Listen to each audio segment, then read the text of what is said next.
And I wish I could bottle it up and get guys to do it every game. But I'm like, why were we so good tonight? And they'll give you a reason. One kid will finally pipe up and go, we were talking.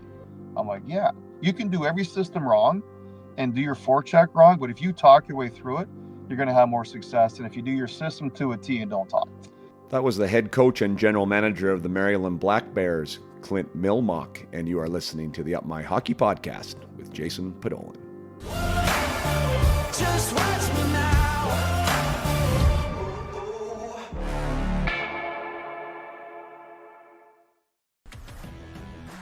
Welcome to Up My Hockey with Jason Podolin, where we deconstruct the NHL journey, discuss what it takes to make it, and have a few laughs along the way. I'm your host, Jason Podolin, a 31st overall draft pick who played 41 NHL games, but thought he was destined for 1,000. Learn from my story and those of my guests. This is a hockey podcast about reaching your potential. Hello there. Welcome back to the Up My Hockey Podcast with Jason Podolin. I am your host, Jason Podolin, here for episode 166 today with Clint Mylmyok of the Maryland Black Bears of the North American Hockey League. The North American Hockey League is a Junior A Tier 2 league in the United States. It is regarded by pretty much everybody as the second best junior league next to the United States Hockey League, the USHL. There are 30, how many teams are there? 20, I think there's 34 teams in the NAHL, all from like Anchorage all the way to the East Coast. So down to Texas, it's all over the place with the divisions. Lots of players, lots of teams, lots of great hockey, lots of commitments out of that league to NCAA programs, especially Div 1 and Div 3. And yeah, there's a lot of movement from the NAHL to the USHL as well. So players may not start in the USHL, but they will start at the NAHL. And United States Hockey League scouts, players, GMs, or coaches and GMs will identify players to bring in and bring them to their program. So there's a lot of cross-pollination when it comes to the NAHL. And you will find out all about that today as we talk with Clint Mylmyok. Clint is in his 8th year with Maryland. Maryland was an expansion team when he started. He was the head coach GM with no staff and had to bring the team on board and up to speed and whatever that was, 4 to 5 months. And yeah, obviously got his bruises there early, but has developed Maryland into an absolute powerhouse. They're 18-3 this year on the season at the time of this recording. You know, the leading their division, and have been known to have great teams and have built a very, very reputable and sought after program there in Maryland. So credit to Clint. We talk about that, the culture aspect, the recruitment aspect. What it takes to be a player, all the stuff you'd expect from an Up My Hockey podcast. There are some really great lines in this one when it comes to winning, when it comes to what is the number one key for a player to advance and to reach their potential that he has seen. We talk about parents and their involvement with players, do's and don'ts. We talk about leadership. We talk about communication and how important he deems it to be, how he runs his locker room, what it takes to win and why it's important to win. Especially at his level, what that means for a player advancement, what that means for character and your reputation. So yeah, this was almost an hour and a half, I believe. We cover a ton of ground. Clint is we didn't talk as much about Clint's personal story as I would have liked, which tends to happen sometimes on these when we get on great discussions. I just let the program go, but we do talk about it a bit. But he was, essentially an unconventional coach when it comes to at the pro level, or at the level he's at, I should say, with the NAHL, because he wasn't really a player himself. He was a player that he said didn't have a passion enough for it as a player, and then got back into the game because he found a love for hockey. He had a love for hockey, just not as a player, and didn't really know how he would fit in, if he could fit in without an actual playing experience, and obviously got his foot in the door, and he talks about that. But I really like that aspect of his journey, to be able to get to where he's at, and been offered now pro jobs and at higher levels, and has turned them down because he loves the situation there in Maryland. But develop himself personally, to develop his craft and his skills to be at the level he's at, to run the program that he's at, I think is super compelling. So I just wanted to recognize that fact, that I think that what he's doing there is great, and I love his story. But the conversation itself is pretty much directed around all things development and all things that I believe that you'll be curious to hear about. So without further ado, let's bring you my guest for episode 166. That's the head coach and general manager of the Black Bears of the North American Hockey League, Clint Mylmyok. Welcome to the podcast, head coach and GM of the Maryland Black Bears of NAHL, Clint Mylmyok. Thanks for having me. This is a senior show. There's a lot of good insights, so I'm happy to be here. Perfect. I'm sure you're going to add a few. I know I gave you the brief before we started that I'm a bit of a neophyte when it comes to the NAHL, and it's a fantastic league. I know that, but I don't know much about it. So I think for my audience, they're going to be coming at it for me, and I think it'll be a great chance to chat about where you're playing and how you advance players and all that good stuff. So looking forward to the talk. Yeah, I mean the North American Hockey League is based. We got teams in up in Alaska, the Midwest, obviously the Atlantic region, East Coast. So we were in Maine last weekend, played a weekend series there. So there's teams everywhere. So I like our conference, to be honest, because we're located where majority of schools are, and which is on the East Coast. So we think we have an advantage in terms of commitments and schools being at games and. Right. It seems advantageous for us when you can point to a school and say, hey, we got schools watching, not just online, but they're actually standing in the building. So that gives us an advantage, I think, with some recruiting. But in the end, schools recruit top programs, and we think we're one of them. So we're happy to know that we have some good traction with schools and do a good job of placing our guys, even with the new landscape. But it's a good junior A tier 2 league. It's I think prepares kids really very well for NCAA. It's a tough league. It's not easy to score, and you gotta earn your ice, as they say. So I think it prepares guys. Yeah, awesome. Yeah, I can't wait to dive in more. I want to start though with you, as most of my listeners know. I'm down here in Coeur d'Alene, Idaho, with the previous podcast guest, Jeremy Mylmyok, your brother, who is the head of hockey here, and so which brought us together at that Minnesota showcase.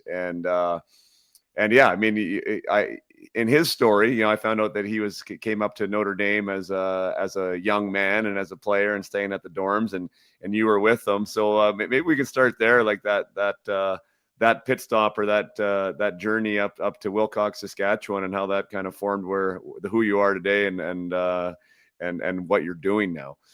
Yeah, I think the top question we got asked when we were at Notre Dame was, "What are you doing here?" We were in California at the time, pre-Gretzky. No one knew about hockey really, and our dad's from small town Saskatchewan, a couple hours away by the U.S. border, and so apparently I asked my parents, where can we go to play better hockey and compete? Because at 15, around that age in California, parents were like, "Listen, like hockey's going nowhere, so focus on football, baseball, or something different, golf." And so if you're a hockey player, everyone left to go to Minnesota, Boston, or Massachusetts or Canada. So with our roots in Saskatchewan, my grandparents there, my parents felt that was a good stop for us. So my Jared and I, our older brother Spencer too, he was in Boston, actually near Boston, the year before, and I think he spent more time in Boston than in prep school. So my parents said, "You need to go with your brothers in Saskatchewan." So that's how we kind of ended up there, and it's a life. I guess in terms of networking and hockey, it's crazy. Like I still run into guys we met on our journey in Saskatchewan more than I do probably going to university in terms of the hockey world and how many connections there are. Yeah, that's wild. What was, briefly coming from California to a renowned program at the time in Notre Dame, obviously still is something that people recognize and is a well-known brand. What was it like for three California boys rolling off the bus or wherever the heck you got there, and your initial experience? there's one pad of smooth concrete in that town at the time. It was right by the rink. So being California kids and probably 3 or 4 other kids from California joined us too, like older and our age. So we all kind of came out there together. And so being California kids, the first thing we did was build some skateboard ramps in the middle of the parking lot.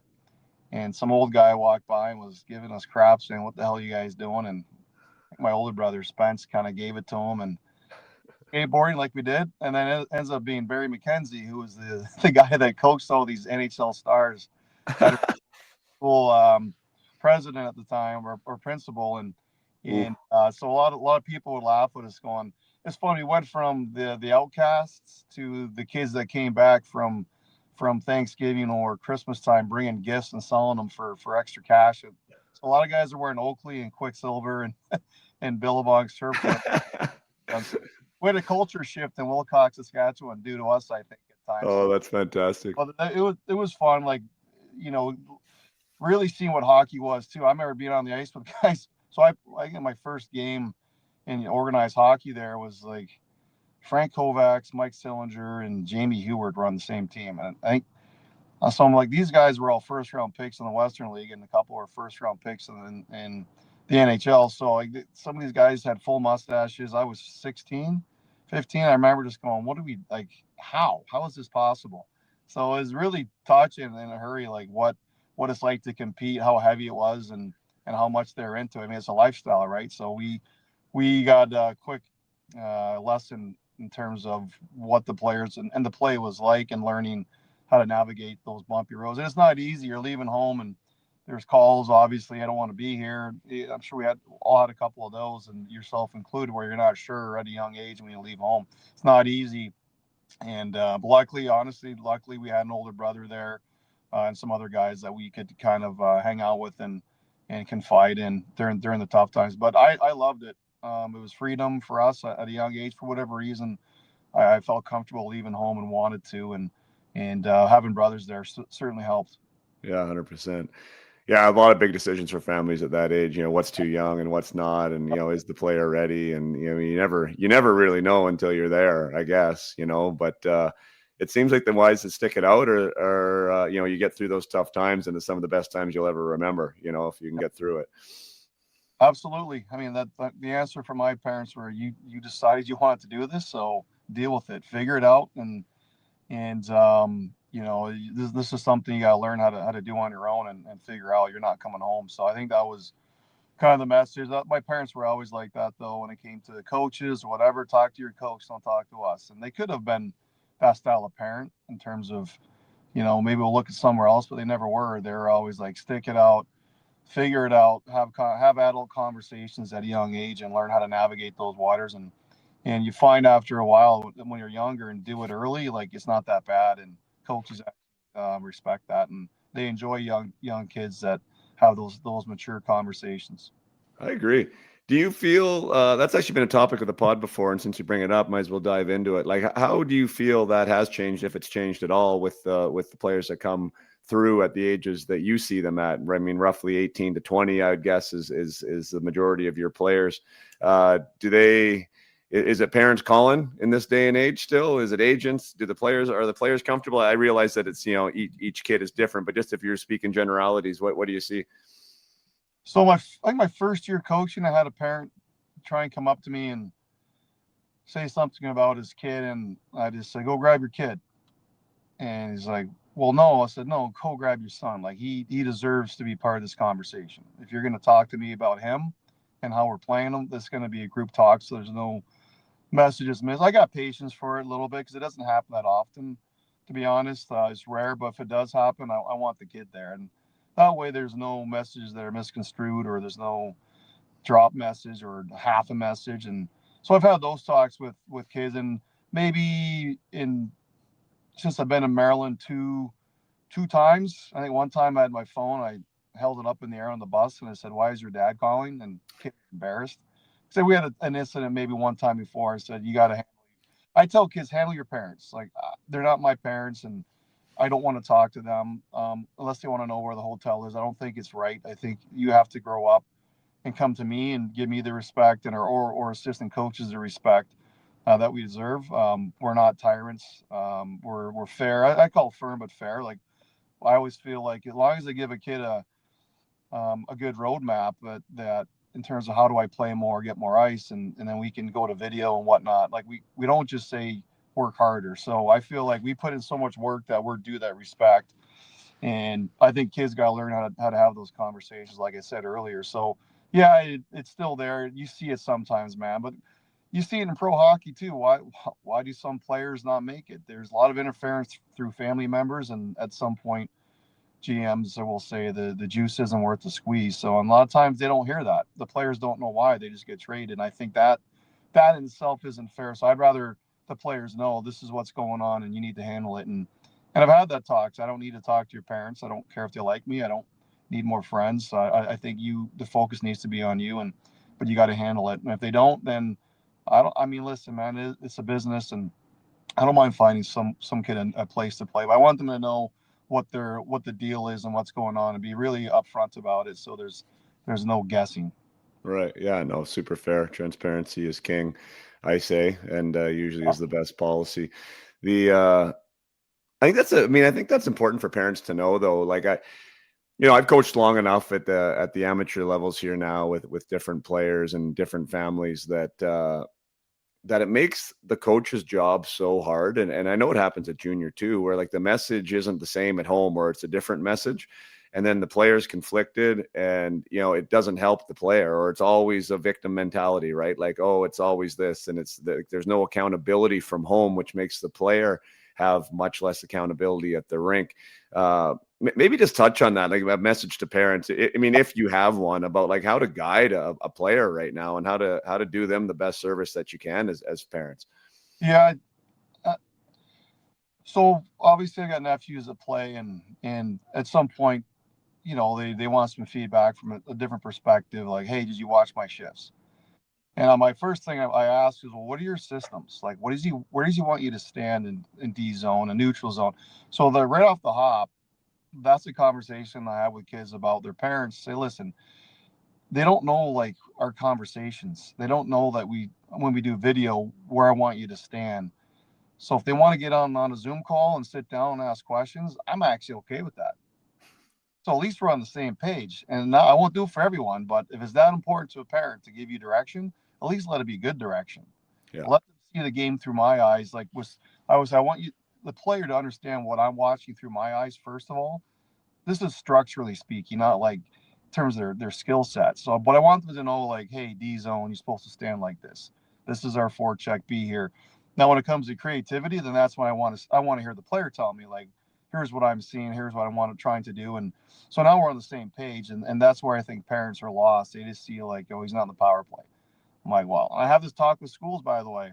Why isn't your one of your top scorers who's committed on the power play? I'm like, why isn't your recruit understanding our structure and our breakout? He seems to not know where to stand or what we're doing. Like, so I mean, that happens with schools too.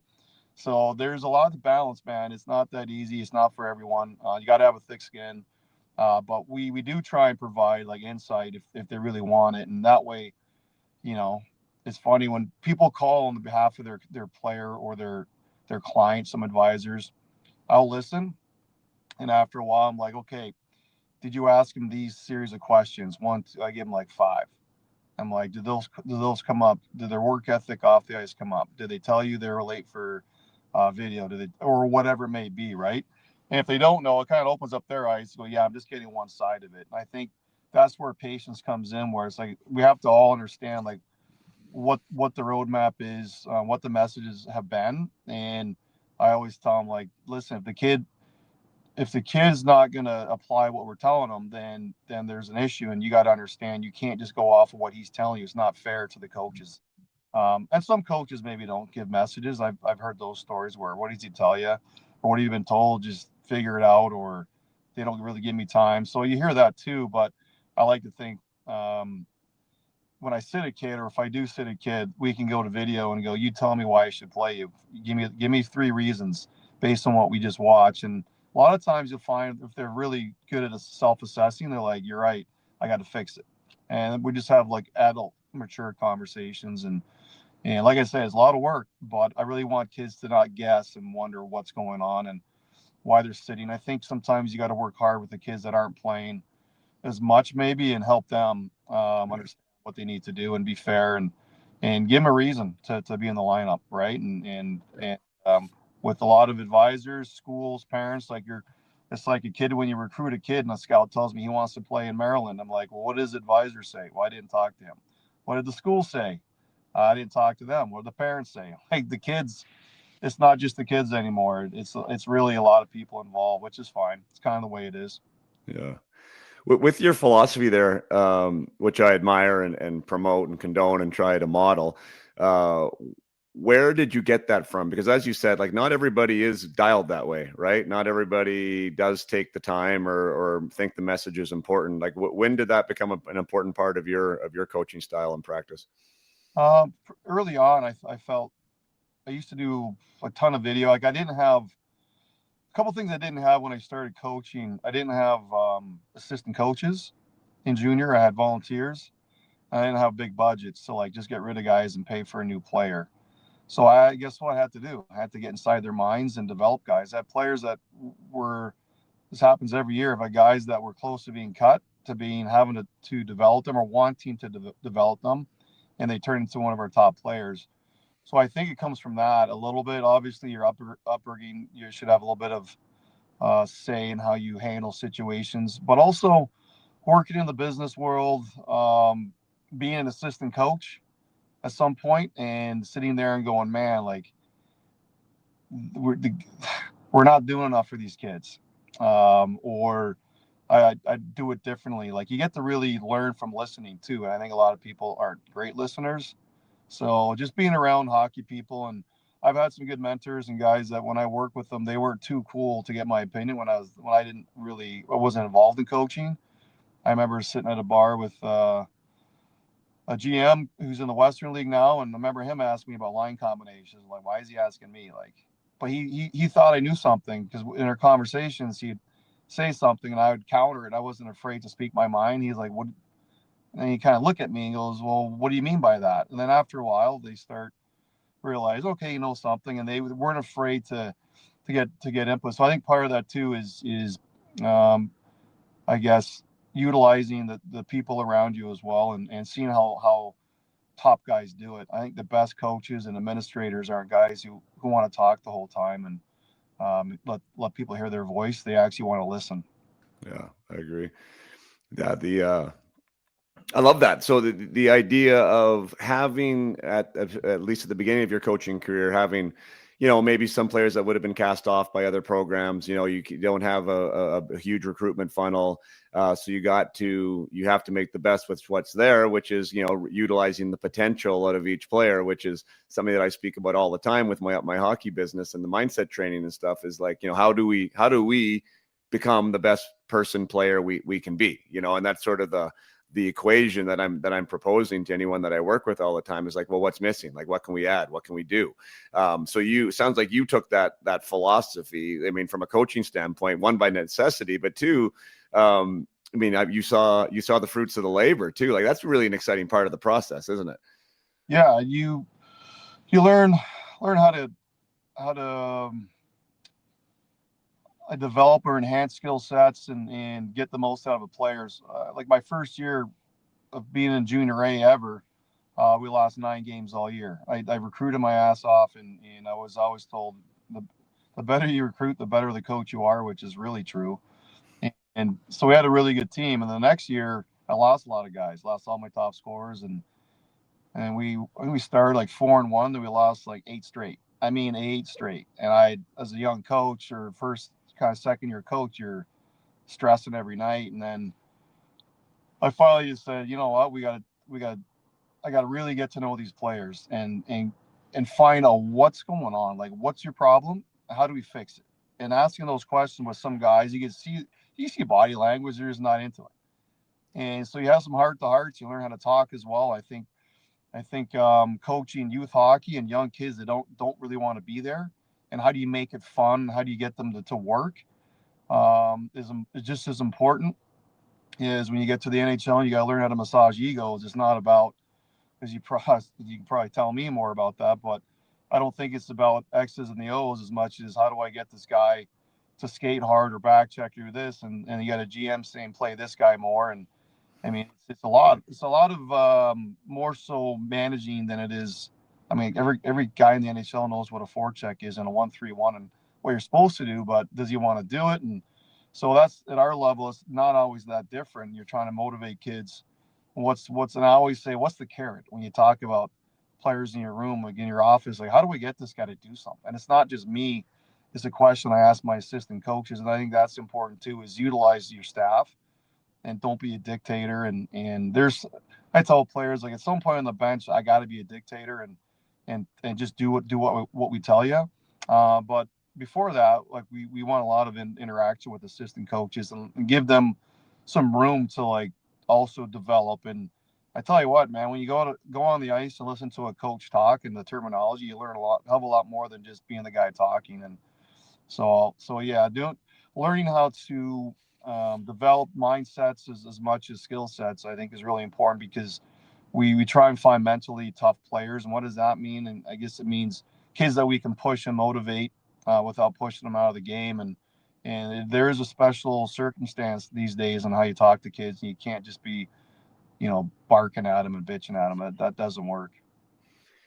Yeah, you're one of the things that I say when people ask me about like, well, what makes what you do different? And I said, well, it's not really different. Is this maybe a slightly different approach? But like I often talk about like coaching the person before you coach the player, or getting to know the person before you coach the player. And I think like when we're talking about unlocking guys or you talk about the carrot, like that's psychology, right? Like that's human nature. That's a guy's personality. And I think if you discount that as a coach and you're just talking X's and O's all the time, like you're missing the piece where that juice is, as you're talking about, right? Like what makes him tick? Like what motivates him? What's he scared of? Like, not that it's counseling or therapy, but it's like, you need to know these things, I think. And then once you kind of know the person and you can develop the person, then the player follows. Is that it sounds like that's what you're doing there, you and your staff. Yeah, I mean, that's the fun part where you're on the bench and you're telling the kids something, and it's not hockey terminology. It's maybe something that's life, right? I think getting to know your players is really important. Like, how many coaches really know, like, this guy's got, three sisters and a brother, or he's got a brother that's a pro ball player, or whatever. Like, just play. Being an assistant coach is fun. Players talk to you, and they want to ask you questions. They want to come to you with complaints or gripes. And as an assistant coach, I would always tell kids this question is for the big guy. So he's not a bad guy. He's very conversational. He's actually really funny.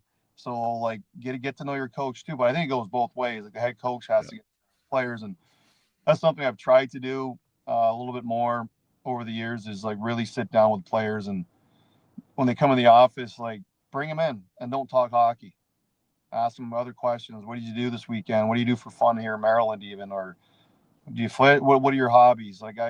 Some coaches tell their guys when you're here, it's all business. Where you're not golfing, you're not doing this, you're not doing that. Where I'm the opposite. I'm like, I want you to have fun when you're here and your days off. We work so hard, and it's such a long year that on our day off, I do want you to hit the links with your buddies if you golf. I want to tell you where some fishing spots are, around the rink or in Maryland where you can go, go fly fishing or whatever it may be that a kid might be into.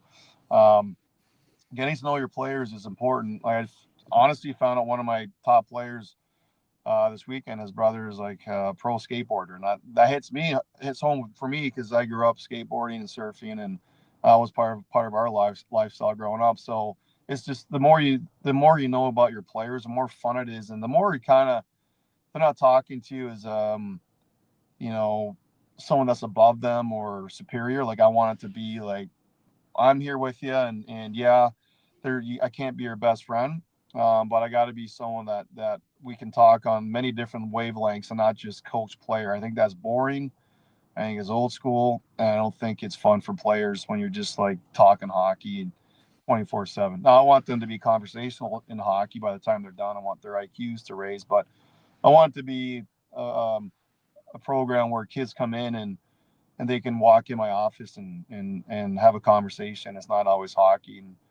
And you do have those conversations, life stuff. It could be something going on at home or whatever. I want them to know they can come in and talk. Where I've had those talks with the kids. I'm like, I don't have an answer for you. I'm not equipped for certain conversations, but here's someone I want you to talk to, and I'll pick up the phone and call that person right there, and say, hey, he's going through this. You need to talk to him, and I want you guys to work things out. And I'm not a problem solver, but for everything, but I do want them to be comfortable enough to. Kids these days, man, like it's tough. Like they play hockey 24/7, and if they don't get what they want right away, it's really a struggle for some. Like they're like, why am I wasting all this time and I haven't got a commitment yet, or school hasn't called this year? Like there's a lot on the plate that we don't even think about that players go through as well. So that part I like to know what's going on in their heads at times, and I think they need to be comfortable having those talks. Yeah, I agree.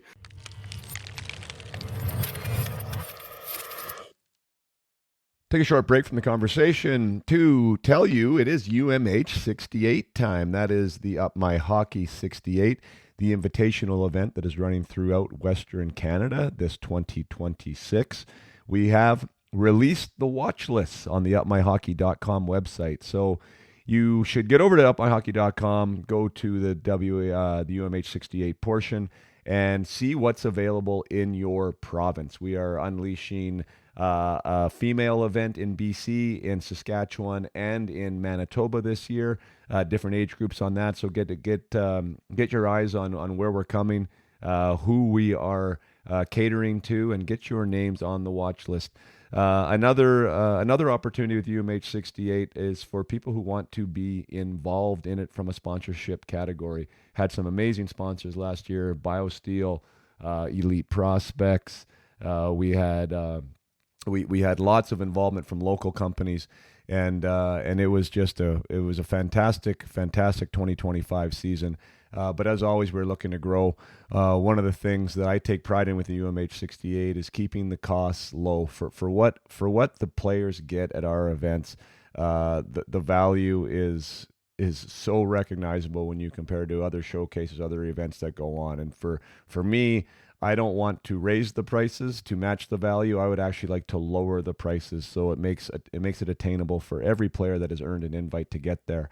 And we can only do that with the sponsorship dollars and with the people that want to get involved and donate to the scholarship fund. So if you're somebody that's an individual that wants to support young hockey players to come to a great development showcase event, then by all means, please reach out. If you are a company owner, whether it be a local company or a provincial company or a national company that would like to get behind female and male youth hockey, that really supports the development of the person behind the hockey player, one of the things that Up My Hockey prides itself in, then by all means, please reach out. We'd love to get you involved, and we'd love to make this be the place for development in Western Canada. So thanks for tuning in. UMH 68, again, the watch lists are out. Check it out. Now let's get back to the conversation.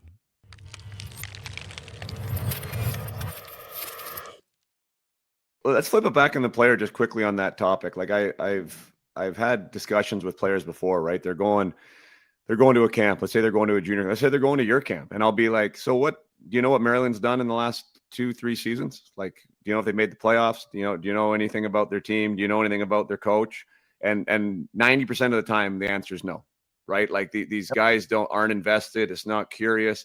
And so just like me speaking on that human side again is like, I really encourage the players, like, get curious about the people that are there. Like, you should authentically want to know. One, because it's good. If you think you want to play there, you want to know about it. But two, it's like, what a great thing to have a conversation about if they knew you're at Notre Dame, or, or ask you a question about somebody that was there, or, I think the onus is on the players too, to be available and to also engage, with their coaches to help build that relationship as well. I think, when players put all the onus on the coach to make every first point of communication, like that is a hard person to reach too. Right. So I think there is some onus on them. I don't know what's your thoughts on that?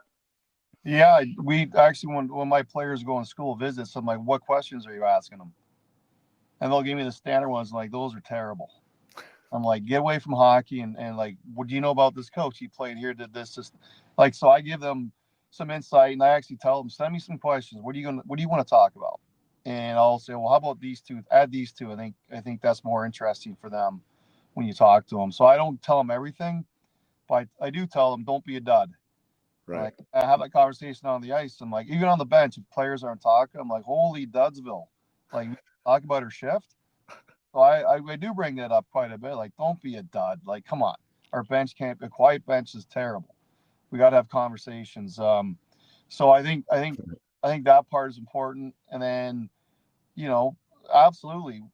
Like, I've had kids who played for me and their dads went to school with me, and the kid had no idea his dad went to school with me. I'm like, how does your dad not bring that up at some point? Simple. Like, but they're so tunnel vision and focused on like hockey, and like, I'm like, okay, there's other things in life besides just hockey, and learn what's out there. And I think that's really important. That you can talk to a coach and notice, like, or he's got, when I go on elite prospects, he's got 10 relatives that played. I'm like, well, there you go. There's a conversation piece.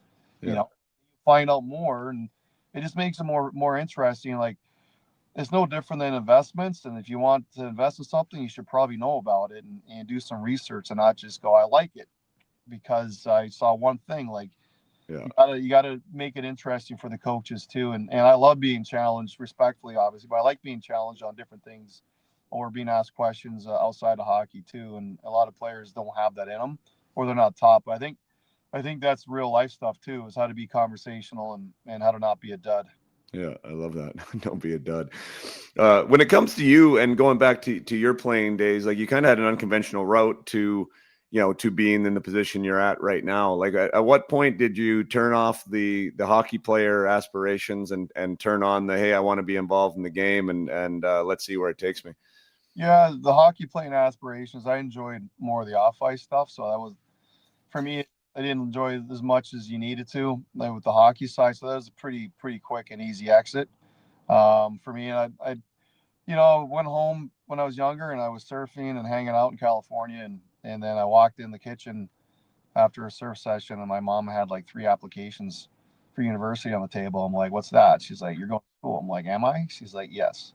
Pick a university, and you're not gonna, wing it here. So that's how we grew up. It was like, you were gonna get an education. You can't just dick around, and life can't be that easy, right? Yeah. So went to university, and got my degree, which a lot of people were surprised, I guess. But I actually thought university was easier than high school, so I was a pleasant surprise for me. And then, but I worked hard at it for the most part, and then, I worked in hockey. So I worked in pro hockey, and I didn't know what I wanted to do, but I know I wanted to be involved in hockey, and so I did anything. I didn't care. I was the type of guy that would have lived in camper van, and done anything to work in the sport. So I had some connections from Notre Dame that, um, got me involved early. And tell you what, man, like, I look back now, I go, what was I doing? Like, I'm an idiot. And I wasn't even on the hockey side. It was more the business side. But I wanted to get involved, and I just slowly kind of found my way. I didn't force it, which is probably wrong. I tell guys now, like, put your foot in the door, man, and ask questions, and push yourself toward what you want to do. If it's in hockey, you want to coach, then start, and don't be afraid. Which I maybe wasn't afraid, but I kind of thought maybe I didn't play like a lot of pro, like hardly any high level hockey or pro, so I'm probably not suitable, or able to jump into that area. Yeah. And then I just said, screw it. Like, I want to coach and get involved in hockey.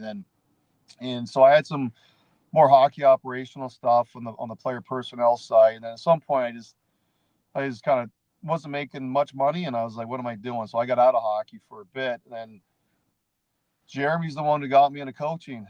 I think he had no volunteers left, and he had a 16U team that needed a coach, and there wasn't many players. And he's like, "You want to coach?" I'm like, "Well, sure." Like, I get to go to tournaments in Long Beach and Vegas and LA, and like, this is great. Living in Idaho, and so he's the reason I got into coaching. And then one of the players on my team, his grandpa is from Canada, and he came to watch early on, and then he came back like in January, and said, "Hey, how many new players did you get? Your team looks different." I'm like, "New players?" So we got no new players. He's like, "What do you mean?" So we got nothing new. And he's like, well, "What did you do?" I'm like, "Well, we did a lot of stuff, but we kind of basic. Like my first practice plan after one drill, I threw it over the boards and we worked on fundamentals and just pass. Until you pass the puck the way I want you to, we're not doing anything fun." So you gotta learn right away how to coach. So that's kind of what got me into it. And he actually ran a junior A team in Canada, and he wasn't with them anymore, but he was involved a little bit. So that's how I actually got my first job. They're like, "You got to get this guy, and he's going to be great for our program." And so that's how I got involved in the coaching side, was really through my brother and having a real good passion for it. And I just haven't, I didn't know where it was going to take me. You know, 8 years later in Maryland, here we are. And I've had opportunities at higher levels, but I'm in a good spot right now, and it's a good place to be. That's awesome. That's so fun. So kind of out of the pulled out of the abyss and into the minor hockey realm, and then one thing leads to another, and then all of a sudden you're back up in Notre Dame, and that thing comes full circle for you, and you're coaching in the SJ up there, and then off to Maryland. What was the bigger transition, being a coach there in the SJ, or moving off to into the States and joining a new league? Oh, I would say, I mean, at Notre Dame, I knew what we had, and I knew the lay of the land, and pretty well connected. So we still got some good players. And then Maryland was, "Here's your team." I think I started in late April, and they were an expansion team. So I was hired very late. A lot of teams, they start a year ahead of time, so they have a full year. And I had, May and June. The draft is in June, and so the process is you have X amount of tenders every year where you can offer a player like a player contract. And as an expansion team, you got like 15 at the time, but I had like before June 4 or whatever the draft date is, I had a month to like get 15 players. So even the guys in the league officer, like, "Can't believe you got all these things filled out in time." And right, literally the last day, I was midnight. I was talking to a kid from California who was at his prom. I got him to sign a tender. Somehow I tracked him down. So it was a process, man. And we weren't the strongest team, and we had to take a lot of kids that maybe weren't the best off the ice, and deal with it. We had to take a lot of guys that weren't wanted in our league, and we had a couple of good ones, but a lot of trial and tribulations. But what my ownership group here allowed me to do was hire good people, and that's probably the most important thing I can tell anyone: surround yourself with good people. And I was fortunate enough to bring in some really good assistant GMs and scouts. In fact, both the GMs in Youngstown and USHL, which we own part of that team as well, were my assistant GMs in Maryland, and they're really good at what they do. And so, and coaches as well, like all my assistant coaches. I have one in the American, two in the American League now, one in Youngstown, and the other guys who didn't want to move on, which is fine. They decided to go a different route with their hockey, but being able to hire good people, I guess, was the biggest thing, and Right. motivated people. And they're kind of like, honestly, if I look at back, why did I hire certain people? I look at them, I just thought they were motivated, and that was kind of the part that made that transition easy here. So yeah, it was tough first year, but we've climbed every year, and we've built our program to a destination spot now. And but honestly, from a billet coordinator to our staff, I mean, everything we've done is with a purpose. Our training staff, our medical trainers, like, nobody gets to be with our players until they pass the test. And the test to me is personality, and do you have our players' best interests in mind? And that's what's made it easier, is the opportunity to hire good people. That's fantastic.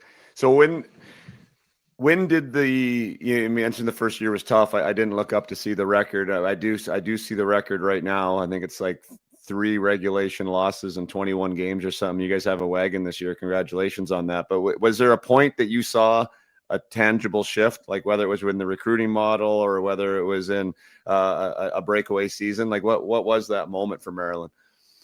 Just recruiting. We talked about recruiting earlier. Like, I recruited my ass off when I first started. Um, and then in Maryland, it's recruiting, but it's a lot of relationships now with advisors. with schools wanting to send you players. So by the time we got maybe year 3, now it came down to schools going, okay, you guys have an off ice program with actual professionals that train your athletes. You have a psych like a sports psychologist. You have full-time medical trainer, full-time equipment guy. Like you got kind of like a pro program here. So then we started getting schools like, hey, I got a kid here. We need a spot to go. Would you be interested in taking him? He's got to work on X, Y, Z, and I know what you guys do. So it's selling our program too, right? Like, what do you have, and comparing yourself to other programs. So I had a lot of conversations with USHL teams, North American Hockey League teams, guys I knew. I'm like, what do you do for your players? And then I presented to my ownership group and go, this is what I had that conversation too. That's probably when it did shift. I'm like, what do you want to be? If you want to be low budget, which is fine, and just do the bare minimum, like we can still compete, but what do you want?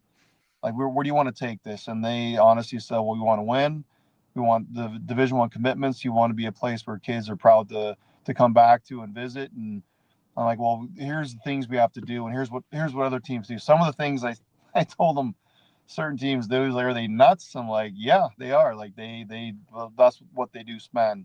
Um, so we're not that team that does all of that, but we're very competitive, and that's allowed us too to kind of take a step. And honestly, going back to what I said before, is hiring some really good people within our scouting staff. Where, man, I get some really good players presented to me at times. And I'm like, holy crap! Like I would have died to have this kid our first year, and when I was at Notre Dame. So the networking part is huge as well.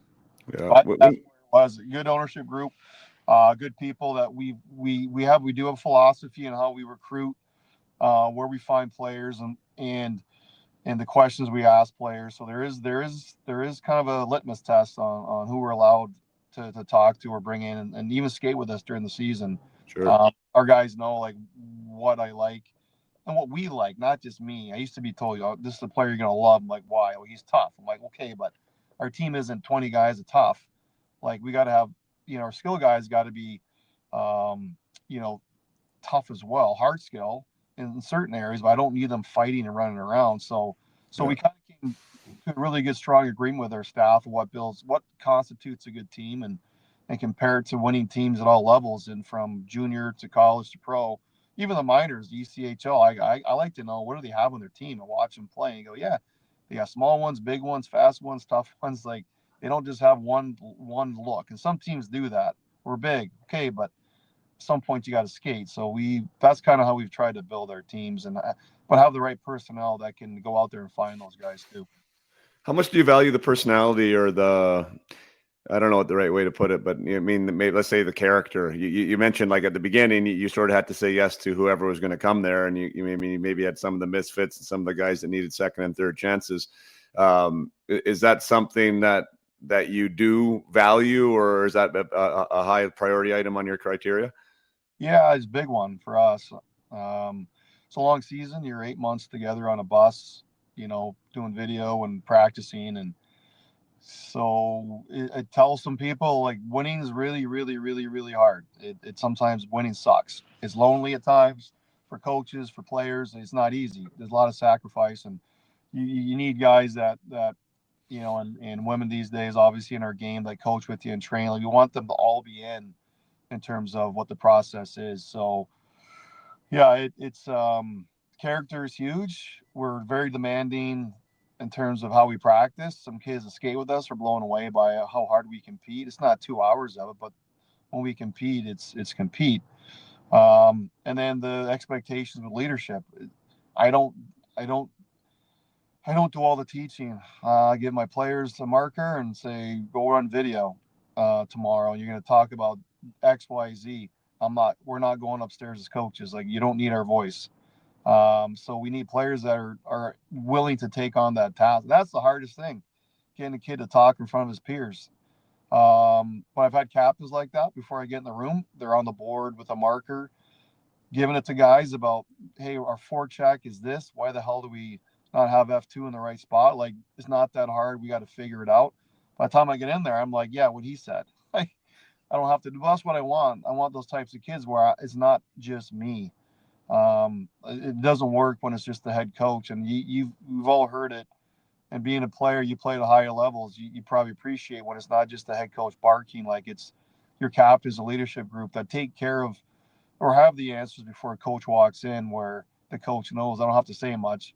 It's in the end, it does come down to your players anyway. So the sooner we can get them to grab ownership and take charge, by the time they do, we're just really rolling out line combinations and telling guys, hey, remember on the face-off, they like this rotation or whatever. And we're not coaching like compete or what our systems are. And that's the fun part, is when you know you have it. I call it the sounds of the game. You know you have it if you close your eyes and listen to the game. You're like, that is how we play. You can tell, or how we practice, like the sounds are different. And the same conversations on your bench. If I can get guys to talk hockey on the bench and talk about what we're doing or trying to do, then you got it. When they're on the bench not talking, or they're clueless, then we aren't doing a good enough job. So that's the type of player I want, and it's freaking hard to find, man. But they're out there. But you can find skill. We all know that the hard part is finding that hockey player that's all in and will be an extension of what your thought process or beliefs are as an organization.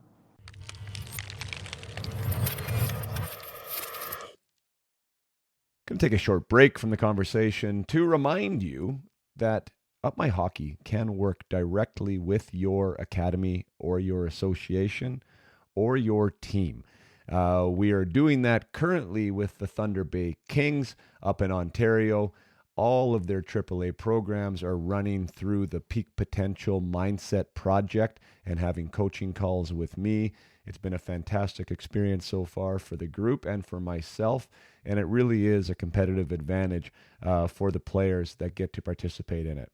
Not only do the individual players learn how to become the best player that they can be, to be able to manage their emotions, be able to control their development and their performance on the ice, but the group as a whole now has a whole different level of resiliency, a whole different level of language that they can use to perform together throughout the year. So if you're looking for Team Building 101, if you are somebody that believes in building the toolkit around the player to allow them to be the best hockey player that they can be, and if you aren't doing something when it comes to mental training, mental fitness, whatever you may call it, then Up My Hockey may be where you need to look.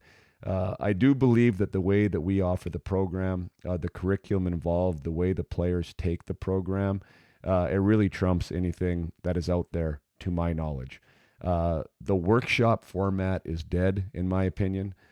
For me to get in front of somebody for an hour, a team, and try to communicate the skills of grit or resilience or of mental agility is much too long. And to be able to teach in that environment, it just isn't absorbed enough, and then things don't get applied. The way that we have done it here at Up My Hockey is short form video approach curriculum that the players consume on their own time.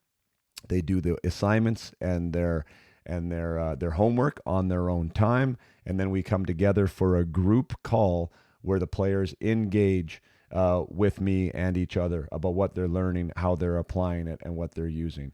So there's very little lecturing time involved. This is all about application. It's all about using information and then applying the information and executing the information so they actually become better players. And the results speak for themselves. It's been so fun to help the growth of the individual players and also as the teams. So if you are in a decision-making process and if you want something that's been proven, that is effective, that not only checks the box of, yes, we are doing something for these players when it comes to mindset, but it actually makes a difference for the players, that it's more than just a checkbox. It is something that builds culture, it builds leadership, it builds community, and it builds performance, then come over this way. Up My Hockey will take care of you. That is the overall business plan, too, of Up My Hockey, just to be frank, is like we need to service teams. We need to service associations so we can grow good human beings within the jurisdictions where they are. So when a player walks into your to your spot as a U13 or U11 competitive player, they will continue to graduate with my hockey curriculum as long as they stick with the program.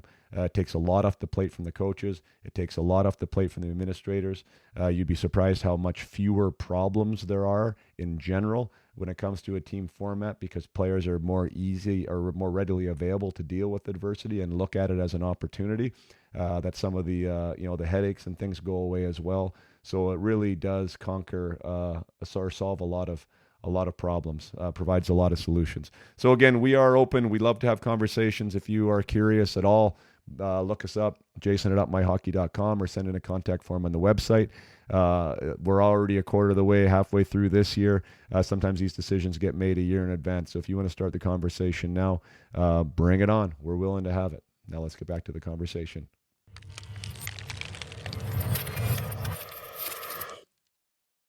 Yeah, I love you talking about the room. I know Jeremy and I, like numerous times this year, certain different things come up, and I love giving ownership of the room to the players, and the things that are going on. And I was like, if you guys want to be champions, like, this is where it has to start. Like, it can't be me and it can't be Jeremy that's holding you guys accountable to every detail that it requires to win. It's like, it has to be something in here that you guys understand what those details are and you hold yourself accountable to them. And I'm like, and when you get that right, that's when we'll be really successful, if this is the aspirations you want.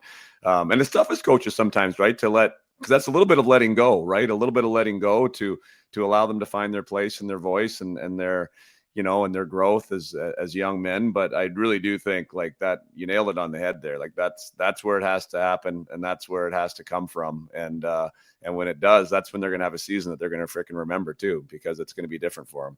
And it's fun for them too to be in charge and have that ownership. And at the start of every year, I'll bring the returning players upstairs in our video room, and I'll give them a quiz about our systems. And we change some things obviously here and there, but our core things and values, I'll give them a piece of paper and go, you get 5 minutes and let's see what you got. And then I'll go through them, and then if they're good, I'm like, okay, now remember, you got to help us with the rest of the room. So we're in practice, you're directing traffic, and it's not me. Like, I don't use a whistle much during practice at all. Maybe to end a drill, but that's it. I don't like whistles. And someone said a long time ago, whistles are like a negative thing in hockey. It's a penalty, it's offside, or whatever. So we don't do a lot of whistles. So not a lot of board time. So before they come to the rink, they've already got the practice plan in their phones. So how do we get through a practice? I'll look at my assistant coaches sometimes. I go, why aren't the D doing what they're supposed to do? I don't talk to the D at that point. And then at some point, I will talk to our older players. Go, why aren't you guys doing what you're supposed to do? Or why aren't we talking on the ice? But I'll talk to our captains. I don't blow the whistle and stop. I go, do you like this practice? Do you like your intensity? No. We'll go, well, then how are you going to fix it? I can't be the one fix it. They expect me to bark at them, but I need you to do it.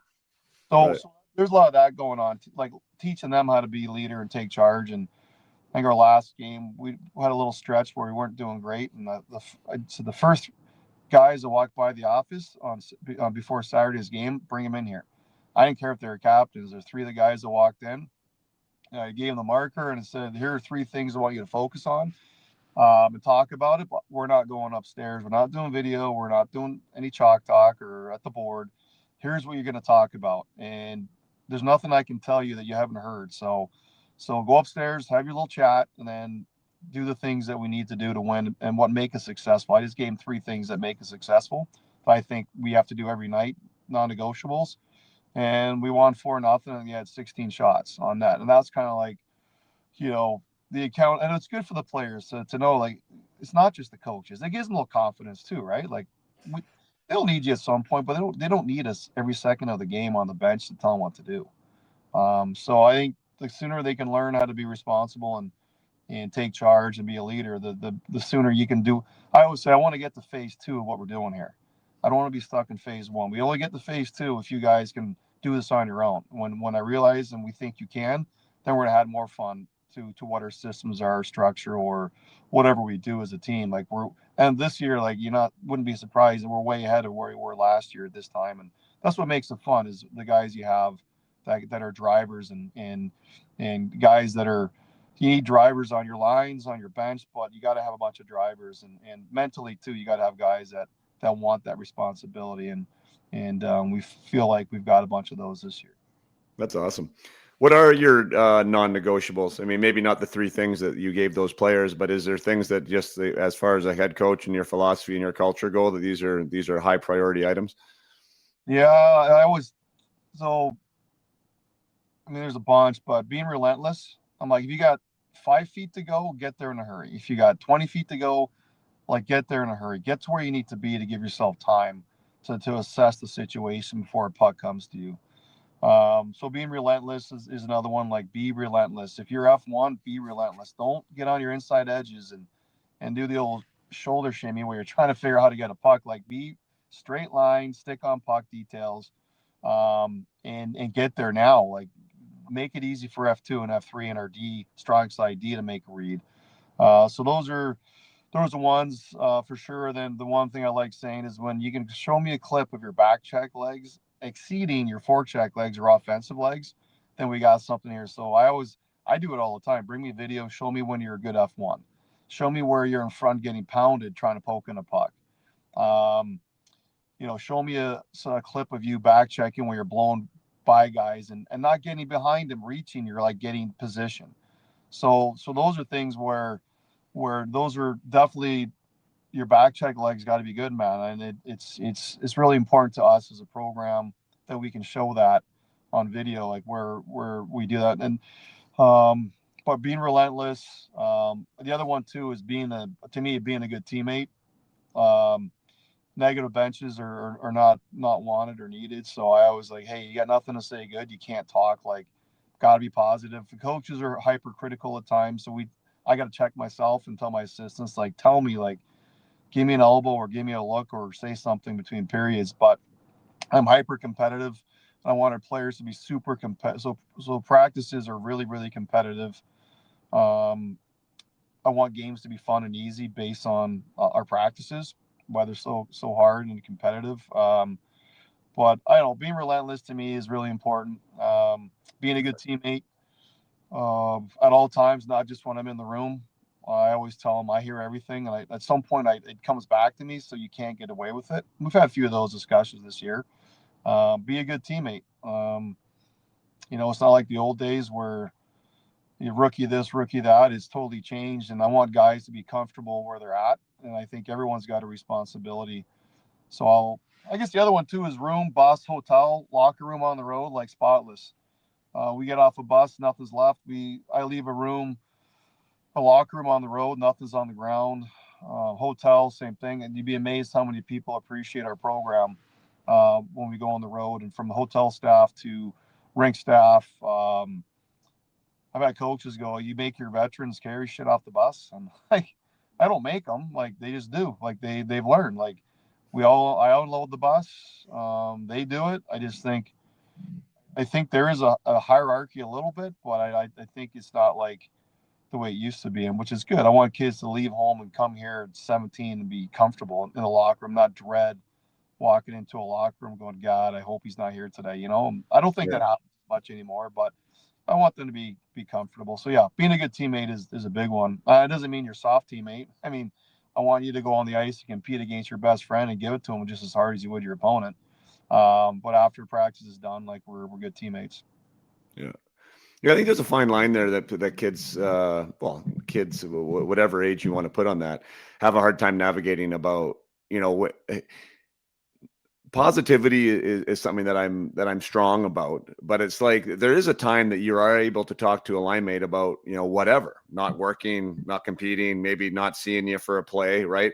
It's way different than pointing fingers and yelling and doing something. So I just find, like, that ability to be a good teammate, definitely give a guy a pat when he's down or maybe needs some encouragement, but also be able to hold each other accountable is also being a good teammate, right? But it's like, it's figuring out how to do that, which is part of growing up and which is part of finding your voice and part of leadership and everything else. But I do think, like, it's interesting watching some players try and navigate those waters with what that actually means, being a good teammate and what they think it means. Well, we see players on the bench, they complain, I was open. He didn't pass me. I'm like, who? So-and-so. I'm like, he's right there. Go talk to him. what did you want there? Well, I want him to throw the puck behind the net. I go, well, did you call for it? He's like, yeah. I go, well, then tell him, why didn't you pass it to me or whatever. Then the email, I go, I didn't hear you. Sorry. You know what I mean? Like they gotta talk their way through it all the time. The best players Yeah. I've had, they're constantly talking in practice, 2-on-1 drill. They're talking, hey, switch here, first pass, do this or whatever. So on the bench in a game, isn't that the same thing? So when players are upset about something not happening, I'm like, well, what happened? I didn't catch it. I can't catch everything. Well, this happened. I go, well, who was involved? Well, him or whatever the player may be, a line mate or defenseman. Well, he's right there. Wouldn't that be the best way to talk to him? Like the best Yeah. way. And sometimes they'll find it's like not a big deal. And the D-man, I go, okay, sorry about that. And next time, and then, but work your way through it. Like power play, same thing. What do you want? So when we work on power play and they go back to the bench and the other power play ends up and they sit there, they're quiet. I'm like, conversation. I'm not in it. I can't help you. You need to learn to tell them what you want. And that happened even last week. What do you want me to do here? And kid was frustrated. I go, talk to the guys in the power play. I said, I can't help you because the game's going on. It's chaos. It's organized chaos. The best way to navigate what you want to do is by talking to guys you're doing it with at that particular point in time. So learning how to talk your way through it and get through that is huge. And it's not easy for some of them, man. They'd been used to like coach says, do this, do that. I don't want robots. I want guys that flow together and know their tendencies. And when I climb uphill, it's coming back downhill, so be ready or whatever it may be. We give them some structure, but they got to work within it. So I think those conversations are hugely important. And you want a good power play, get a bunch of guys that communicate. Your best games that I've ever coached were the whole game guys were talking. And I wish I could bottle it up and get guys to do it every game. But I'm like, why were we so good tonight? And they'll give you a reason. One kid will finally pipe up, go, we were talking. I'm like, yeah, you can do every system wrong and do your forecheck wrong. But if you talk your way through it, you're going to have more success. And if you do your system to a T and don't talk, and it's a constant battle. I talk to college coaches and pro guys. Are like, Clint, your conversations are not different than mine. From NHL coaches to college to guys at high levels are like we have the same things we go through. Yeah. But yeah, that's pretty important to learn how to talk and navigate and have a tough conversation. Like guys, I hear them on the bench all the time. Why isn't so and so doing this as F1? They go, why don't you talk to so and so when he comes back to the bench? And then you see him kind of hesitate. I'm like, dude, you got to talk. I'm done talking to this player. So you have the conversation.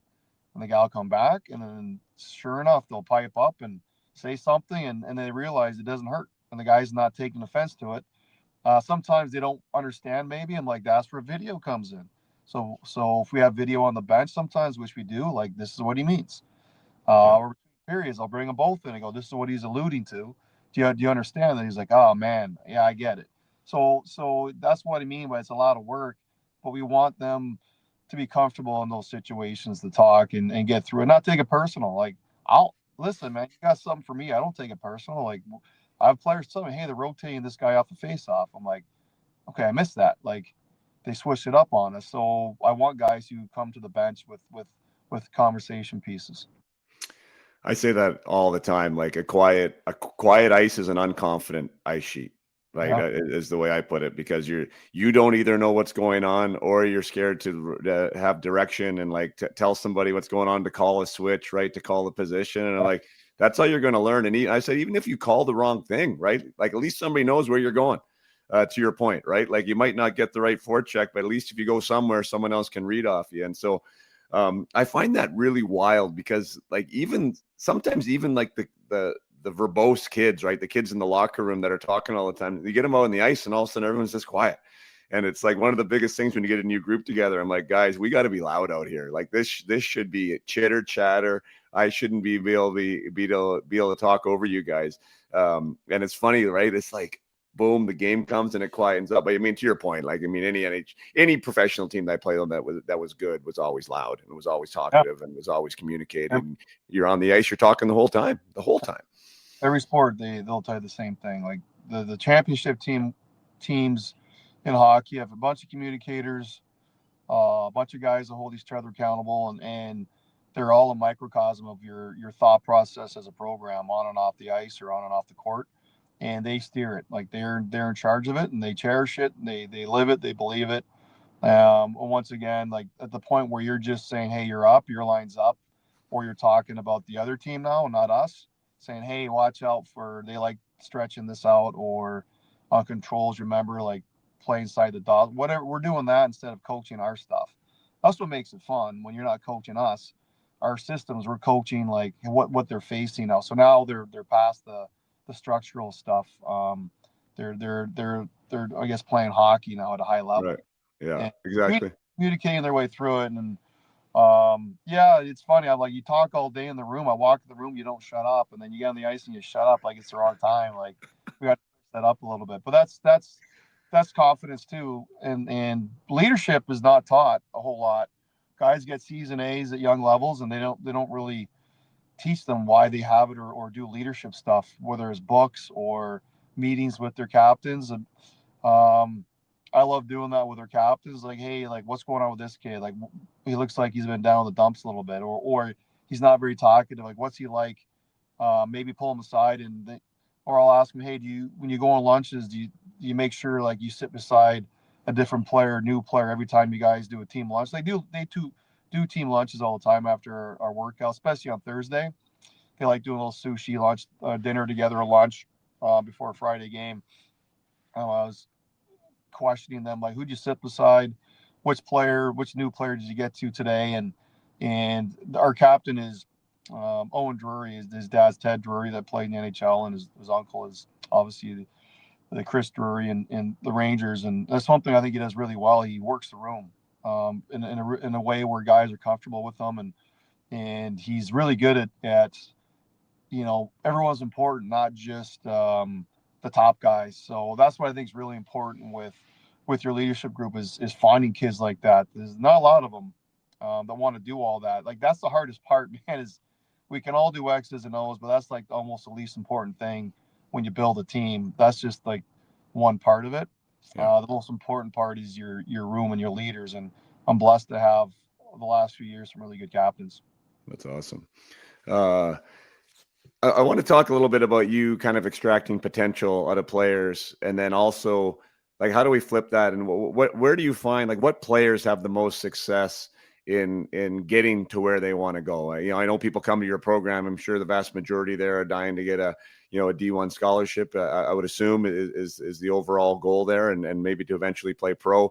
Who does reach those things? Who does move on? Who develops the fastest? What are the things that you see in players that usually drive success?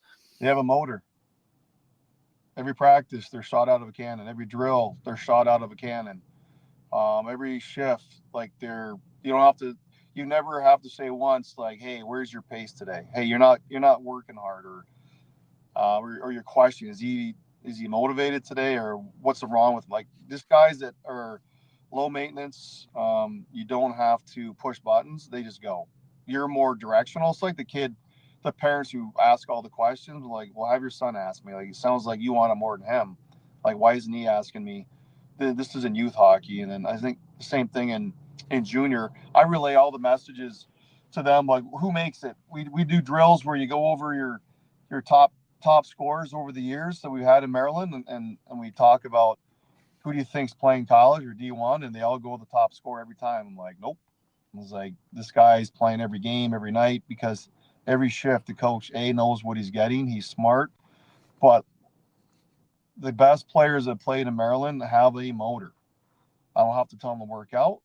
They would call me on days off and go, hey, can I get in the weight room? Is it open on Sunday? Even after a long trip, like they want to be in the weight room on their own.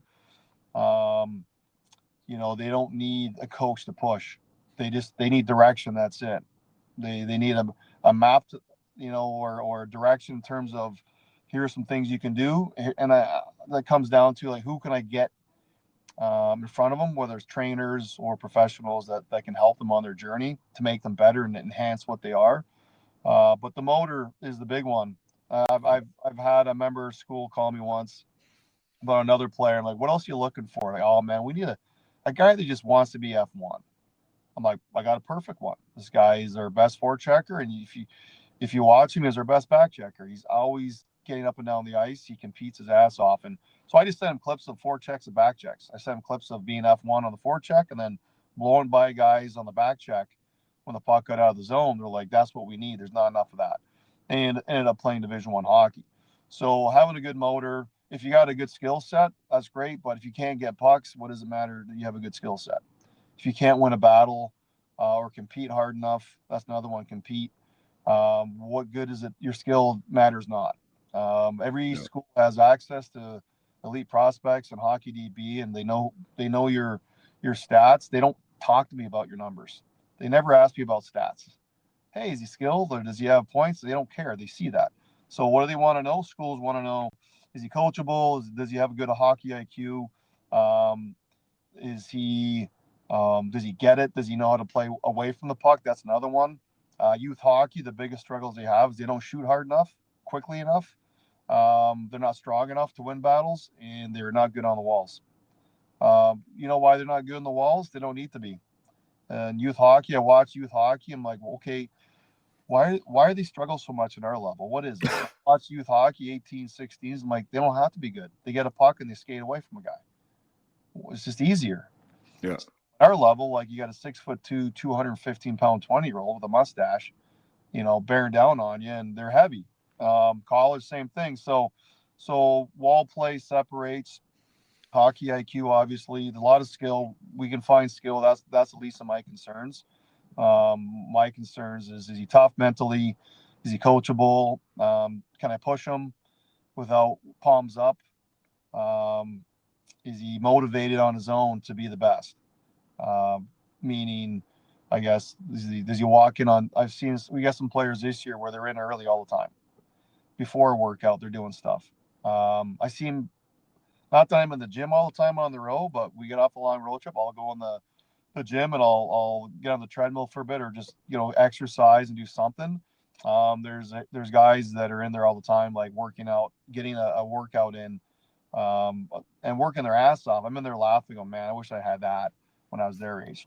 And it's like, it's impressive when you got those types of kids. And you wonder why we're having success. It's a lot of guys like that. So I guess the kids I don't have to motivate is a big one. Yeah. Self-motivation is big, but I think also just having that motor, man. Every practice, you don't have to tell a kid to work, like they just do. I think there's a lot of kids that do actually these days. I feel like there is that. So, but there's some kids where they want to get their skill sets, but they don't ask you a question. And I love telling kids, like, you never ask me questions. I've had Division One kids in the past. I'm like, you never asked me a question, and it's December. So I talk to you or bring you in, but you would ask me a hockey question. Why not? And they're like, well, I'd figure things are good if you don't ask me anything or tell me. I'm like, how do you think that? I'm like, you're gonna go to college, and I'm telling you, you're in trouble. And they don't believe me. I'm like, you have to have an interest in the game of hockey. You're telling me you want to play pro, but if your dad's at work in the stock market and that's the job he's in finance, do you think he just waits for his boss to tell him what to do? Like, you guys are living in a nice home if that's the way it is. So you want to be a hockey player, you got to be all in. You got to ask questions, and you're not doing it. And if that's your attitude, you're going to struggle in college. You won't play.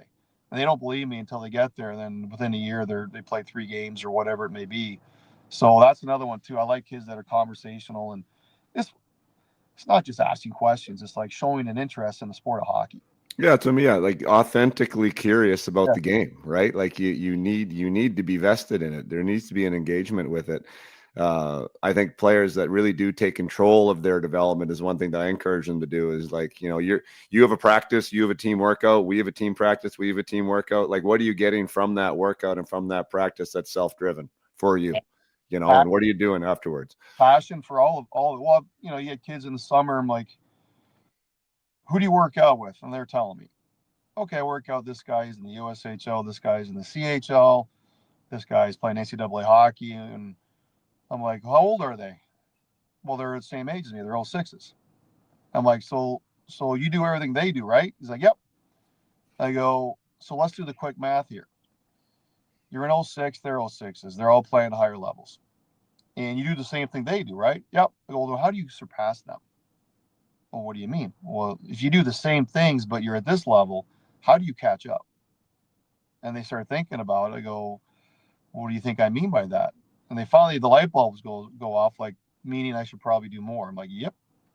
Means you might have to do more on your own and not just show up because the schedule says work out this time video. Like, maybe you got to come in and do 20 minutes of your own. And what you will find at some point, you're going to build confidence by enhancing your knowledge, um, getting physically stronger, which usually develops your mind to be mentally tougher. You got to do more, and it's not easy. That's why winning. I say winning can suck. Getting ahead in life can suck, and it can be lonely because you're doing a lot of these things without your friends. But that's what it takes to play at the highest levels. You can't just be talented. Yeah. Yeah, that's good. How often does player identity or players not maybe understanding details of the game, elements of the game that are required, or maybe not being, let's say, content or willing to grow where they're planted? How much does that come into your coaching style and the players that come through your door? Yeah, it's huge. I mean, I have a lot of conversations like either you don't get it or you don't want to.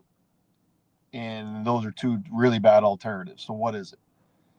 And that's when you kind of catch them like, what do you mean by that? You go, well, we've had this conversation about whatever it may be.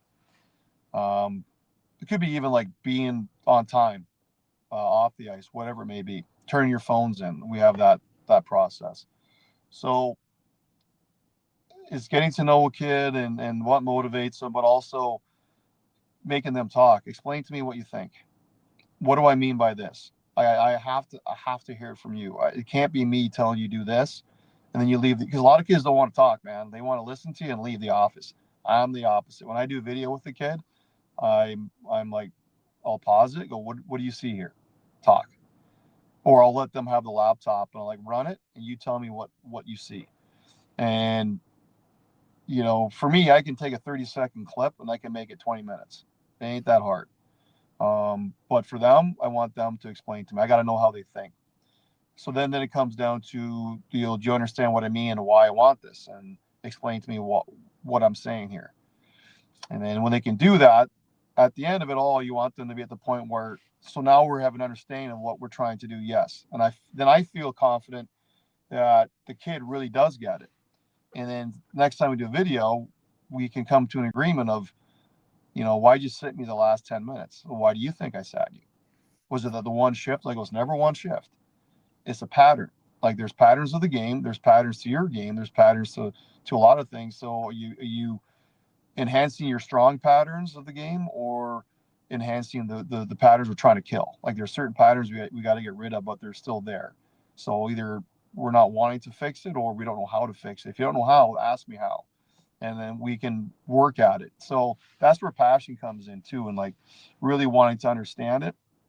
And some kids are, man, they're on a fast track to the NHL in their mind, or college, and we got to teach them where the breaks are sometimes. And I'm like, I want you to go to college, but I don't want you to be a committed player. I want you to be a player that actually goes and plays. And here are things you need to do. I've had talks with kids all the time. I'm like, I pull up a schedule from the kid the other day, and I showed him like, okay, this team plays BU. They play this team, like some pretty good teams. Oh yeah, it's a really good schedule. I'm like, so when they're asking me questions about you, what do you think they're doing?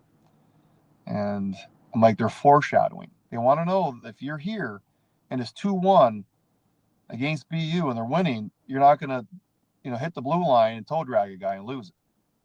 Like, they want to know like what you are. And I'm trying to teach you how you're gonna play at the next level. I said some is boring and it's not great because they're killing your artistic integrity as an artist. But sometimes you got to paint a wall. Is that okay? Well, and then he said, "Do you want to play Division One and then pro?" Yes. Well, I'm telling you how you're probably going to get there, because if you really map out where you are at this point and your age, and who's playing college already, like draft picks, CHL players, and returning players all get first dibs. So what does that leave you? Scraps. Fourth line, left wing, bottom of center. Yeah, you're a left winger or a right winger. Like, can you do it? So I'm trying to teach you how to get in the lineup. And then you can have some of our artistry on the ice that you so much want to show every day. But you got to be a painter sometimes that paints walls, and that's fine. So those conversations are had all the time with these guys. I'm trying to teach you how to make it. You tell me you want to play Division One and pro. This is how you're going to do it. And you can. And I always tell them, I'll never tell you can't do it in terms of being a top six or a top line. So I'll never tell you you can't get there, but I'm telling you how to at least get your foot in the door where they can decide, you know what, he's got more skill than we thought and he's doing everything right. So let's throw him a bone here and put him on the power play. Then you score a goal. Now you're off and running. Now they're starting to really see that side of you that you want them to see every Yeah. night. You don't need to. So that's kind of like, once again, it's the conversation pieces and trying to teach them like I guess what do they want from me and how do I get my commitment? Because that comes up a lot. Like, why aren't they committing to me? Well, I just told you. And then you watch video. Are you doing what we're asking? Well, kind of. Are you really? The heart of hearts, are you really doing what? Probably not. Yeah, because you're not committed. Yeah. So do X, Y, Z and watch the offers roll. And that's happened too, where kids, the light bulbs go off. They just do it, and all of a sudden they get a commitment, and then you got them right. So it's also like proof at the end. You got to show them like there's a reward at the end of all this, and that's not always easy for a teenager. Do you feel that winning at your level it also leads to individual success for the players within it? Always, schools come watch us play because we're known as a team that does things the right way, and we have guys playing college hockey and now signing NHL contracts that they see the proof in how we've done things. So we try and teach that like we win, you win. I mean, that's the bottom line at this level in junior A. Like the longer we play, like I've had kids who played all year and I told them be patient. Like if we win, you'll get something. Like just stick with it. That there's a lot of guys out there and they'll get to you at some point. They got to see you at the right time.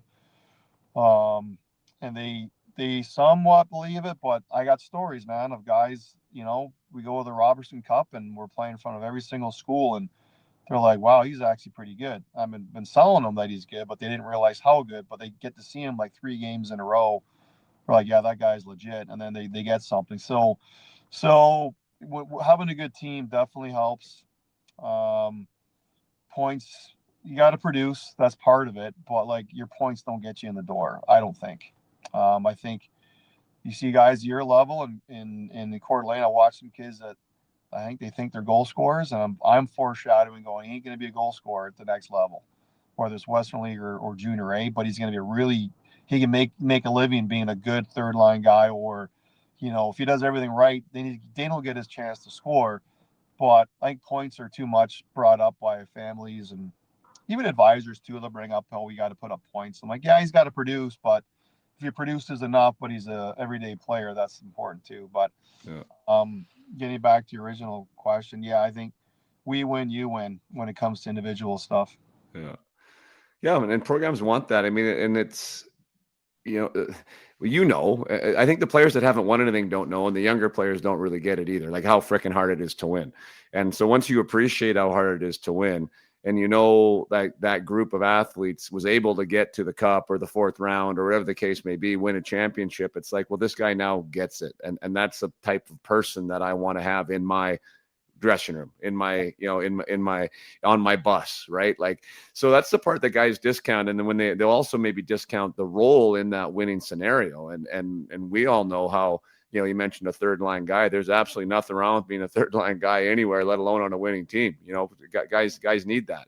The question is whether you want to do it. But again, if you are willing to do it and then you do win, now that's the proof also that, well, this guy is prepared to play any role, to do what he wants. Maybe he can be a higher role in our organization, but we know that he's willing to be a piece of a puzzle and values winning. So it's like, yeah, like winning. I like that too, because as you said, winning sucks. Winning's hard.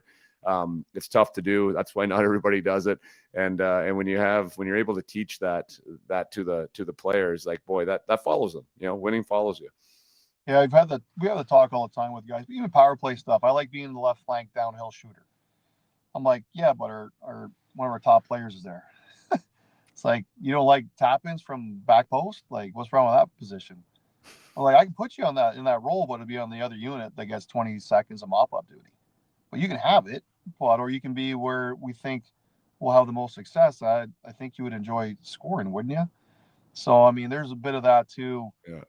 all year, especially when you like having a good team that has had early success, is balancing like to get everyone involved and opportunities and where they want to be. And but like that's the part of winning. Do you want to win, or do you want to get what you want? So, Yeah. so that is part of it for sure. And it's tough for it. It's like that at all levels. That's why some guys love being a 35 goal scorer in a bad team. I'm like, you gotta be aware of who you trade with too. Like that comes into it. Like I want winners, and you can feel on the bench when times are tough, or it's like that time of the game where you got to really get mentally tough and compete. Guys that don't want, like from the goalie on out, you can feel it and see it in their actions. They're like, God, it's a different gear. They just everyone's at this level. All of a sudden, there's times are tough. Boom, they just all of a sudden it's like totally different. And it's like you look at the guys on the ice, like yeah, they've all won. They've all been into something, whether it's in 18U coming here. Yeah. Like they're different. They're just a different breed, and that's what you're always trying to find and build your programs with. And that's why you try and find a lot of captains from good programs to put them in your program because they know how to win. That's awesome. Maybe we'll just finish. Thanks so much for your time. You've been super gracious with it. But we haven't even we've talked about players, and I love the conversation. But I do want to talk just a touch about the NAHL. Like who does it attract? Is it, you mentioned tier 2? So like I understand NAHL to be the second best junior league in the United States, next to the USHL. Would that be an accurate place to start? Yeah, they're tier 1. We're tier 2. So. That being said, I mean, it's funny. We've had teams in the preseason play USHL teams and win. So I think the difference being though they're younger. So the CHL has like an age requirement. You can't Yep. have 20-year-olds. Where our league you can have 20-year-olds. So at times it's a bit heavy. Older, we're kind of a hybrid. We have a good mix of younger, older, but there's no requirement on how many 16, 17, or 18-year-olds you have. So it's and it's scholarship wise, commitment wise, USHL, you're going there with a commitment already. A lot of committed players are drafted to those teams, and hey, we need a guy. You need him to play 1 year before he comes to our school, and where we don't have that as much, but we got a lot of commitments every year. It's a great place to develop. There's 30 plus teams in our league now, and they're everywhere. So the hockey's really good. Like when I first started our first open camp, I was like, holy crap, there's kids I'm not even getting invited to our camp I would have loved to have at Notre Dame. Like there is a difference. I feel like in the US, the skill sets are different. Everyone can skate, handle the puck. It's a it is different hockey than Canada. Totally different. Canada's still got that feel of toughness and grit, where the U.S. is getting that, and I think their national program is really blown the game up. Where you see kids, the skill is ridiculous. Like it's ridiculous everywhere, but the U.S. is getting more popular, and the NAHL is benefiting from that growth of hockey and the national team that they've had for the last few years, and based out of Michigan. I think it's really enhanced their product down here, and so many good players, man. It's crazy. Yeah. So when you're saying, so you guys have no 20-year-old cap, whereas the USHL does have a 20-year-old cap, just like the Canadian Hockey League? Yes. Gotcha. So then there would be players in the NAHL that have played the USHL that maybe have aged out there. They can't make the team, and now they have another year of eligibility. They haven't been committed. So now these guys are coming to your program or to somebody's program there. Correct. Happens every year where sometimes you have young kids that are really good, and you'll see during the season some are traded to the USHL, or we'll get guys that are aged out, or like they got 620s at camp, and they're like, we can only keep 4, so 2 are available. And that's why when you draft, sometimes you kind of take a flyer on some 20-year-olds that are really good. You think, well, what your needs are, and you take a flyer on them, thinking, okay, if they don't make it, we want to give them a good landing spot. And that's why we think we are a good landing spot for these guys, where if they don't stay in the USHL, they can come play for us and still get what they want, or schools will still be happy. Like, hey, they're going to Maryland. They're in good hands. Yeah. Awesome. So is there a percentage kind of either from your league or from your team that like usually moves on? Can you put a number on that? I can't change. It fluctuates, but I know we have a lot of first round picks every year in the USHL. There's a lot of movement. I mean, it's huge. It's a piece of contention with I think some owners where they're not happy losing players every year, but we know we're going to lose players to the USHL. I mean, we have six a year where they're drafted or free agents that go somewhere and make it. So it's a constant juggling act. You got to be prepared. That's why I think we do work so hard in the off season with our relationships to make sure like we might lose. I always forecast. I think we're going to lose six guys. You think so? I'm like, I know so. So if we get two of those back, we're in good hands. So it's a constant juggling act. Percentage wise, I don't have a percentage. Like it just fluctuates, but it's Right. a lot more than any league probably. The North American Hockey League lose a ton of players to the USHL. And a lot of USHL coaches and GMs come from our league, so they know our league very well. So they know what they're getting, and they know the coaches and the GMs. So there's a lot of synergy in that area as well. That's wild. I wouldn't have guessed that aspect. That's cool. So like if somebody's doing well in your league, like it's being scouted by the USHL and hey, like he's going to be a contributor here. We'll take him. Well, Uh, we've sent guys to the USHL during the season, like during the World Junior A Challenge. I won't hold, I try and tell like, listen, you're gonna use them and play them. You can have them for 3 games. I think it's important for a kid to get a chance, and the kids appreciate it. The USHL teams obviously it's good for them to get a good player in to help out. So last year we had three guys. We lost the USHL for 2 weeks during the World Junior A Challenge, and we had three guys out already with illness, and so we were missing six guys at that time. But I think it also gives you a chance to see what you got as a program. I think we went 4-1-1 during that stretch, so I don't mind doing it. I think it's important that kids get those opportunities and within reason. Like I don't want guys going, "Oh, you have a good team. We're taking 5-year guys." I don't think that's fair. We yeah. have a to run too, but there is synergy, there is movement, and there is promotion. Yeah. That's awesome.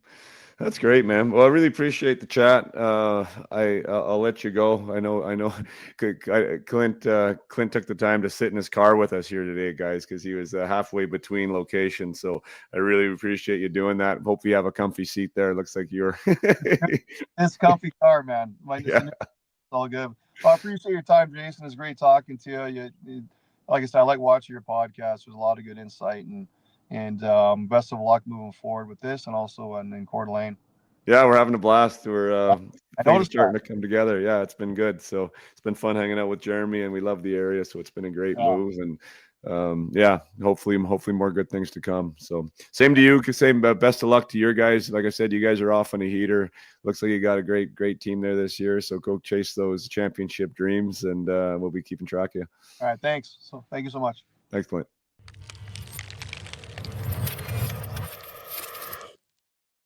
Thank you for being here for episode 166 of the Up My Hockey podcast with Clint Mylmyok. I really enjoyed that conversation. Clint obviously knows what it takes to develop young men into good humans and winning successful athletes. Not only by his approach to, getting to know the players, getting to teach them, train them, talk with them as humans to get the most out of them as athletes, and also the way he handles his locker room. There's a lot of leadership building that is going on there. There's a lot of confidence building that is going on there. And I love to hear the success and see the success that his team is having. To walk into an expansion team as he did, start from the ground up, having to do probably too many jobs at the time, allowed him to really learn, understand what he wanted to create there, and he sounds like he has an amazing ownership group that is very supportive of what the athletes need and what the staff needs to create a winning environment, and they are doing the tough things, right? It's hard as a coach to take the time to have the conversations, to take the time to go over individual video, to take the time to invest what is kind of required to get the most out of athletes. There's a lot on a coach's plate, and when you're dealing with 20 athletes and you're thinking about each athlete's vision, and what they want to become and what they think they can become, and you are invested in that player, it is hard to do everything the right way. And the consistency when it comes to coaching is is a challenge when it comes to that. And that's why, not all coaches are created equal. There might be the good intentions. There might be coaches that have the lip service required about what they think they're supposed to do, but you don't know until you get involved. And I think one of the reasons why Maryland is so successful is because of Clint and the way that he handles things there. When you build your reputation as a coach, as a mentor and somebody who invests time, and you do it consistently and you do it with authenticity, it is much easier for advisors, parents, and players to say, hey, I want to go here. I know that I'm going to be somebody that is going to be invested in, and I'm willing to invest back. And so congratulations on Jeremy for kind of, I think, shining a light on what hockey can be and should be. A place to develop people, a place to teach these young men and women of the game, how to be better people, how to be great hockey players, what it takes to be a great teammate, and yeah, well, what a better vehicle to build those skills. And athletes, if you're listening out there, my goodness, how many things was he talking about, from winning to development to being the best player you can be and being a great teammate. Like how many things were about the skill of a hockey player? Or how many times did he mention going to end when advancing? Like how many times did he mention points? When he did mention points, he said, yes, they are necessary, but they don't get you there. Like their production is a requirement. But what he means by that is, like, you can't be a quarter of a point game guy and expect to be the quarterback of the power play. Like, that's not what you're getting recruited for. You can be a quarter of a point guy if you are a stay-at-home defenseman that defends with what does he use? The word relentlessness, right? With relentlessness, and gets the puck out of his end successfully 90% of the time. Like, there is room for you. So yes, stats is a thing. It's something that parents and players get fixated on, and it's fun to score. It's fun to set guys up. There's nothing wrong with that aspect of the game. I love scoring goals. But you do need to understand the details of the game, the other side of the puck, the nuances, our discussion about curiosity and being curious and engaged in the game.